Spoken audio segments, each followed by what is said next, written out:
Hi everyone, happy Monday. Glad to see you back here. Today we are in the middle of the mountains. Look out for polar bears, maybe? Anyway, we're going to continue chapter 14 of Lois Lowry's book, Number the Stars. Here we go, chapter 14, On the Dark Path. Only now, entering the woods on the footpath, did Anne-Marie realize how cold the dawn was. She had watched and helped earlier as the others donned sweaters, jackets, and coats, and she had peered into the night, following them with her eyes as they moved silently off, bulky in their garments, blankets in their arms. But she wore only a light sweater over her cotton dress. Though the October day later would be warmed by sunlight, now it was gray, chilly, and damp. She shivered. The path curved, and she could no longer look behind her and see the clearing with the farmhouse outlined against the pale sky and the lightening meadow beyond. Now there were only the dark woods ahead. Underfoot, the path, latticed with thick roots hidden under the fallen leaves, was invisible. She felt her way with her feet, trying not to stumble. The handle of the straw basket scratched her arm through the sweater. She shifted it and tried to run. She thought of a story she had often told to Kirsty as they cuddled in bed at night. Once upon a time where there was a little girl, she told herself silently, who had a beautiful red cloak. Her mother had made it for her. She wore it so often that everyone called her Little Red Riding Hood. Kirsty would always interrupt there. Why was it called a Red Riding Hood? Kirsty would ask. Why didn't they just call her Little Red Cloak? Well, it had a hood that covered her head. She had beautiful curls like you, Kirsty. Maybe someday Mama will make you a coat with a hood to cover your curls and keep you warm. But why? Kirsty would ask. Was it a riding hood? Was she riding a horse? Maybe she had a horse that she rode sometimes, but not in this story. Now stop interrupting every minute.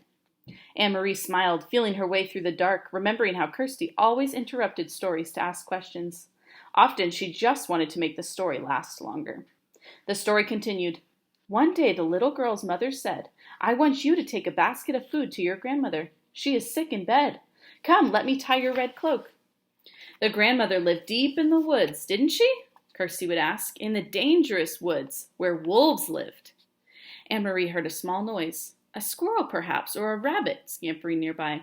She paused, stood still on the path, and smiled again. Kirsty would have been frightened. She would have grabbed Anne-Marie's hand and said, A wolf! But Anne-Marie knew that these woods were not like the woods in the story. There were no wolves or bears or tigers, none of the beasts that populated Kirsty's vivid imagination. She hurried on.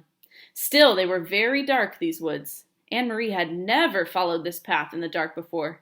She had told her mother she would run, and she tried. Here the path turned. She knew the turning well, though it seemed different in the dark. If she turned to the left, it would take her to the road, out where it would be lighter, wider, and more traveled. But more dangerous, too. Someone could see her on the road. At this time of the dawn, other fishermen would be on the road, hurrying to their boats for the long day at sea. And there might be soldiers. She turned to the right and headed deeper and deeper into the woods. It was why Mama and Peter had needed to guide those who were strangers here, the Rosens and the others. A wrong turn would have taken them into danger. So Little Red Riding Hood carried the basket of food and hurried along through the woods. It was a lovely morning, and the birds were singing. Little Red Riding Hood sang, too, as she walked. Sometimes she changed that part of the story, telling it to Kirsty. Sometimes it was raining or even snowing in the woods. Sometimes it was evening with long, frightening shadows so that Kirsty, listening, would snuggle closer and wrap her arms around Anne-Marie. But now, telling it to herself, she wanted sunlight and birdsong. Here the path widened and flattened. It was the place where the woods opened on one side and the path curved beside a meadow at the edge of the sea. Here she could run, and she did. Here in daylight there would be cows in the meadow, and on summer afternoons Anne-Marie would always stop by the fence and hold out handfuls of grass, which the curious cows would take with their rough tongues. Here, her mother had told her, Mama would always stop too as a child walking to school. Her dog, Trophas, would wriggle under the fence and run about in the meadow, barking excitedly, trying to chase the cows, who always ignored him. The meadow was empty now, and colorless in the half-light. She could hear the churning sea beyond, and see the wash of daylight to the east, over Sweden. She ran as fast as she could, searching with her eyes for the place ahead where the path would re-enter the woods in its final segment, which led to town. Here. The bushes were overgrown and it was difficult to see the path here, but she found the entrance beside the high blueberry bushes. How often she had stopped here in late summer to pick a handful of the sweet berries. Her hands and mouth would be blue afterward. Mama always laughed when she came home. Now it was dark again, as the trees and bushes closed around her, and she had to move more slowly, though she still tried to run. Anne-Marie thought of Mama, her ankle so swollen and her face so pained. She hoped Mama had called the doctor by now. The local doctor was an old man, brusque and businesslike, though with kind eyes. He had come to the farmhouse several times during the summers of the past, his battered car noisy on the dirt road. He had come once when Kirsty, a tiny baby then, had been sick and wailing with an earache. And he had come when Lisa had spilled hot grease cooking breakfast and burned her hand. Anne-Marie turned again as the path divided once more. The left fork would take her directly to the village. It was the way they had come from the train and the way Mama had walked to school as a girl. But Anne-Marie turned to the right, heading now toward the harbor side, where the fishing boats lay at anchor. She had often come this way before, too, sometimes at the end of the afternoon, to pick out the Ingeborg, Uncle Henrik's boat, from the many returning, and to watch him and his helpers unload the day's catch of slippery, shimmering herrings still flopping in their containers. Even now, with the boats in the harbor ahead empty of fish, preparing to leave for the day's fishing, she could smell the oily, salty scent of herring, which always remained in the air here.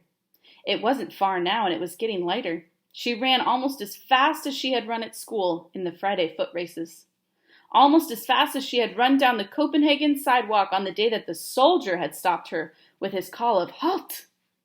Anne-Marie continued the story in her head. Suddenly, as Little Red Riding Hood walked through the woods, she heard a noise. She heard a rustling in the bushes.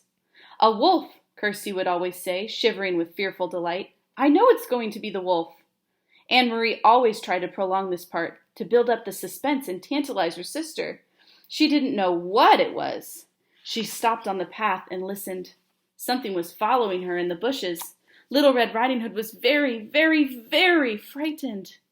She would stop, would stay silent for a moment, and beside her in the bed she could feel Kirsty holding her breath. Then, Anne-Marie would go on, in a low, dread-filled voice, she heard a growl. Anne-Marie stopped suddenly and stood still on the path. There was a turn immediately ahead. Beyond it, she knew, as soon as she rounded the turn, she would see the landscape open to the sea. The woods would be behind her there, and ahead of her would be the harbor, the docks, and the countless fishing boats.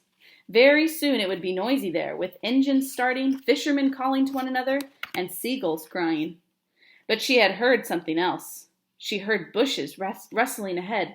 She heard footsteps, and she was certain it was not her imagination. She heard a low growl. Cautiously, she took a step forward, and another. She approached the turn in the path, and the noises continued. Then they were there in front of her, 4 armed soldiers. With them, straining at taut leashes, were 2 large dogs, their eyes glittering and their lips curled. I can't wait to find out what happens. You'll have to tune in tomorrow for Chapter 15, My Dogs Smell Meat. See you tomorrow.